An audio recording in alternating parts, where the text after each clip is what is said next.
In the neon-veiled labyrinth of Shanghai, where the Bun's lights danced like fireflies on the Wangpu River and the air hummed with the symphony of a billion dreams, Caspian Hale reigned as a titan. At 42, he was the architect of a silicon empire, his apps connecting continents, his wealth a constellation of zeros that could eclipse the moon. Tall and resolute, with raven hair silvered at the temples and eyes like polished obsidian, deep pools reflecting ambition's unquenchable thirst, Caspian had forged his path from London's fog-shrouded streets to this eastern jewel. Yet beneath the tailored suits and boardroom conquests lay a hollow echo. His daughter, Leela, lost to leukemia at 12, her laughter now a ghost haunting his penthouse views. "Build something eternal, Dad," she'd whispered in her final days. He had, but at what cost? Tonight, sealing a merger that would flood his coffers anew, Caspian sought only escape, back to the jet that would carry him across oceans to solitude. The Grand Pearl Hotel's lobby glittered like a crown, crystal chandeliers casting prisms on marble floors. Caspian emerged from the banquet hall, the taste of aged baijiu lingering, flanked by his security detail, 3 men in crisp black, hired from a shadowy agency for the trip. Led by Wei Liang, they murmured in clipped English, but as Caspian nodded toward the waiting black Audi, its engine purring like a contented panther, their tongues slipped into Mandarin, rapid and serpentine. Caspian, fluent in deals but deaf to dialects, dismissed it as fatigue. "Home to the airport," he said, sliding a hand into his coat for his phone. Under the lobby's awning, in the humid embrace of twilight, crouched Alara Wren, a wisp of a girl, 9 years old, with hair like spun moonlight cascading in untamed waves and eyes the hue of stormy seas, vast and knowing. Alara was a child of exiles. Her mother, a Russian translator fallen to tuberculosis, had fled Putin's chill for Shanghai's promise, only to leave Alara orphaned in its indifferent sprawl. Her father, a phantom, vanished into death's abyss. She scavenged the streets, a shadow in a threadbare frock pieced from market scraps, trading stories for scraps of rice at noodle stalls. But Alara held a secret gift, ears attuned to the world's hidden choruses, tongues learned from her mother's lessons and the babel of alleys. "Listen beyond words, my dove," her mother had breathed, "for silence hides the sharpest blades."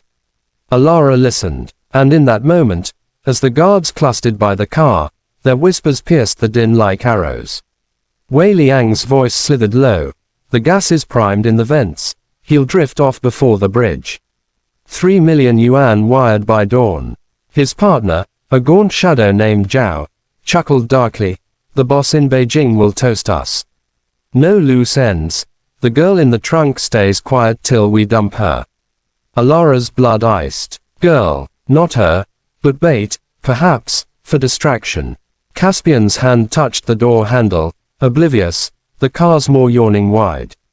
Panic surged in her chest, a wild bird battering ribs. She sprang from the shadows, her bare feet slapping wet pavement, and flung herself at Caspian's arm. "Sir, no. Don't get in. They're talking Chinese. Poison gas, they want to kill you." Her voice, a silver bell cracked by fear, blended English with fractured Mandarin accents, urgent as a prayer. Caspian froze, his world tilting. The girl's grip was iron, tiny fingers digging like lifelines. Wei Liang's smile faltered, eyes narrowing to slits. "Crazy street rat, boss. Ignore her. Typhoon's got her delirious." But Alara, undaunted, whirled on him, her sea storm eyes blazing. In flawless Mandarin, she hurled, "I heard it all.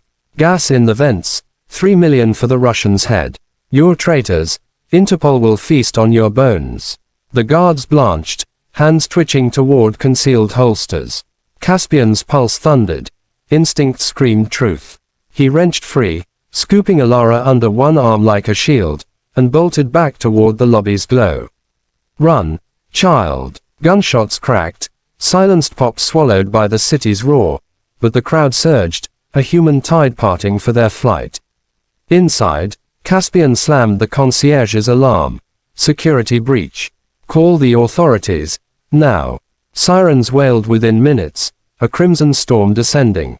The Audi's trunk yielded a bound teenager, gagged and trembling, decoy for the plot's veil, while forensic lights revealed the canister. Lethal somniferen, enough to mimic a heart attack. Wei Liang cracked under interrogation, spilling the syndicate's venom. Rivals from Shenzhen, envious of Caspian's merger, paying in blood for sabotage. Caspian, in his sweet sanctuary, paced like a caged lion.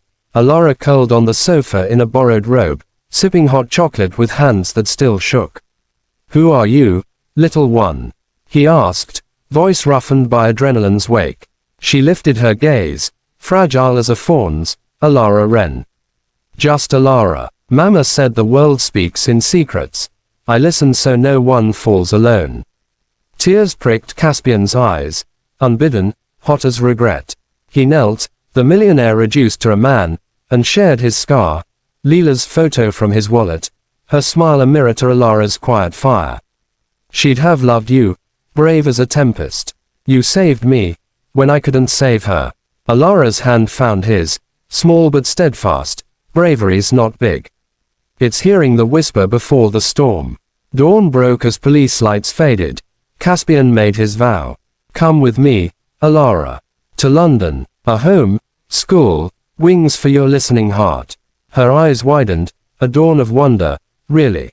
Like family?" He nodded, and in that embrace, father to daughter reborn, the hollow filled.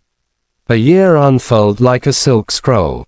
In Hampstead's green embrace, Alara bloomed, pigtails in the breeze, Mandarin classes where she shone like a star, laughter echoing through halls once silent. Caspian's empire pivoted. Apps for orphan voices, AI guardians against shadows, fueled by a love reclaimed. Evenings by the Thames, they'd walk, her hand in his. "Papa Caspian, Mama was right. Listening mends the broken." He'd smile, "Heart mended, you mended mine, dove." And in Shanghai's endless nights, as lanterns swayed like prayers, Caspian dreamed of what-ifs averted. One girl's ear, one warning cry, and fate's dark car veered away. For in the Babel of the world, salvation whispers soft, but its echo roars eternal. A child's courage, the mightiest merger of all. Thank you for watching this story till the end. Sparkles, if it touched your heart, please support us. Thumbs up, give it a like. Speech balloon, share your thoughts in the comments. Bell, subscribe to our channel and turn on notifications. Your support helps us create more stories that inspire and make you believe in miracles. Your participation means a lot to us. Heart.